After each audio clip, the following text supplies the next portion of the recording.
Have a good weekend. Nice to see you both. Right, so it's over in Spain. They've had a lot of disruption and a lot of worry, actually, haven't they, politically? The people of Catalonia are now waiting to see if the Spanish government is going to impose direct rule on them later today. I think the first time in their history that would happen. Yeah, the Spanish have been engulfed in a political crisis since a disputed referendum took place at the beginning of the month. Which it was disrupted too, wasn't disrupted it, I guess? And disputed in favour of Catalonia splitting from Spain. Independence activist Liz Castro joins us now from Barcelona. Good morning to you, Liz. Thank you very much for joining us. Good morning. So what we're hearing is that Spain could well impose direct rule over Catalonia. How do you feel about that? I mean, I'm not sure that they'll actually be able to do that, and I wanted to note that it would certainly not be the first time in Catalonia's history. That happened in 1939. It happened many other times in the history.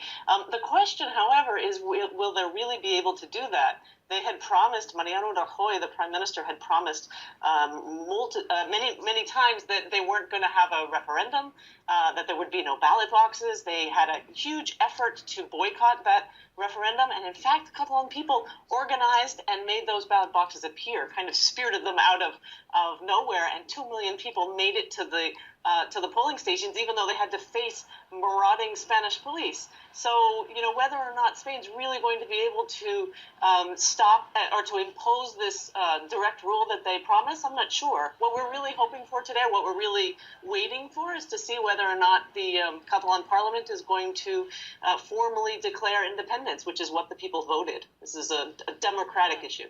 And there were meant to be some more regional elections, weren't there, from your Catalan leader, but he scaled back from that. Are you, A, disappointed in that, or B, do you think actually it was the best way forward to keep the peace?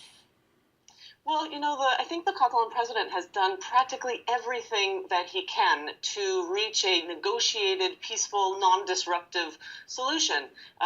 Leaders from around the world, editorials in all of the major newspapers had said, they have to step back. This brinkmanship is not helpful. And so the Catalan president, first on October 10th, when it was the chance to declare independence, said, look, we're going to declare independence, but because that's what the people said, that's the mandate that we have from the people, but we're going to set it aside and we're going to try to open negotiations with Madrid. And Madrid said, we will never, ever, ever speak to you. We don't care what the people said. This is illegal, and so it doesn't matter. Democracy doesn't matter.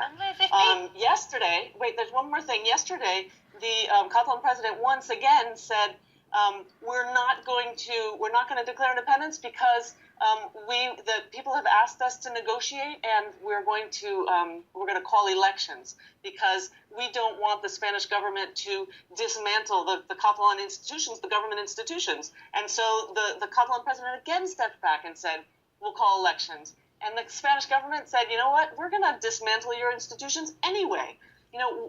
People keep saying that they should negotiate. Who should negotiate? Who should listen to the people is Spain.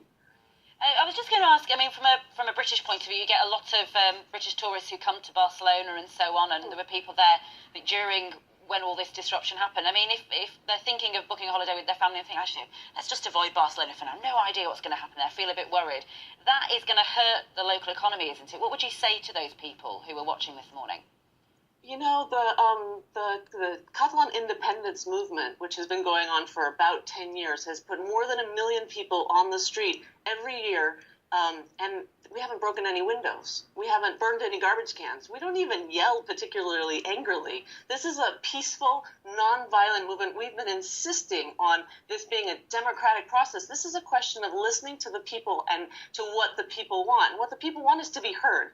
It's a very simple exercise in democracy. They weren't satisfied with the government, and they said, okay, well, what we're going to do is we're going to inform ourselves, we're going to mobilize, we're going to elect a majority in the parliament that listens to us and does what we want, and then we're going to insist that they do that. We're going to do that by coming out on the street and insisting that we have the right to decide. That's what Catalans always say. We have the right to decide our political future. That's democracy in the 21st century. And the response from Spain has been no, never, and riot police when you try to vote. That is outrageous. Well, no, thank you. The question was whether families would necessarily want to book to come over to Barcelona. But thank you so much, Liz Castro. Thank you so much for joining us. Peaceful, it's peaceful. What you're saying largely, apart from the response from They're the not police. smashing windows and not shouting particularly loudly. They just No. want to be heard. No, well, it's a beautiful city, isn't it? I mean, it'd be Amazing. such a shame if people stopped going, but you do.